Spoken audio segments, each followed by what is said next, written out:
মা বাবা, আমি তোমাদের কুলাঙ্গার ছেলে নই। আমি আজকাল বুঝতেই পারি না কি করব, কি করে সবাইকে খুশি করব। আর বাকিদের মতো নর্মাল জীবন যাপনের কেরিয়ারের স্বপ্ন আমি দেখি না, নর্মাল কাজগুলোও পারি না। আমি এরকম আলাদা, এতে আমার কি করা? যে কাজগুলো ভালোবাসি মন দিয়েই করি। আমি অলস নই, জাস্ট এই সমাজের ছাঁচে তৈরি করা পুতুল নই। সমাজ তো সেই রাস্তাকে এবড়ো খেবড়ো আনসেফ বলে, যেই রাস্তায় তারা কোনোদিন যায়নি। আমি সেই রাস্তায় বেরিয়ে গেছি বাবা। একদিন আমি সব বদলে দেবো। সেই বেটার ফিউচারে আমি শুধু নিজেকে কল্পনা করি না, তোমাদেরও করি। তোমাদের কিছু বুঝিয়ে বলতে গেলে তোমরা সবার প্রথমে আমার ওপরেই চড়াও হও। পাড়ার ইভেন পৃথিবীর প্রত্যেকে ঠিক, শুধু আমি ভুল তোমাদের কাছে।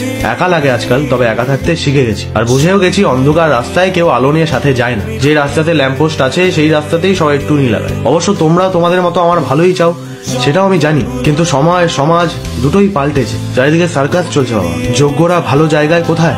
তবে সময়ের অপচয় করছি না মা, সময়ের অপেক্ষা করছি। একদিন প্রমাণ হবেই তোমরা লুজার জন্ম দাওনি। সেদিন তোমার পাড়া, তোমার সমাজ, তোমার পৃথিবীকে ডেকো আর বলো আমি তোমাদের ছেলে।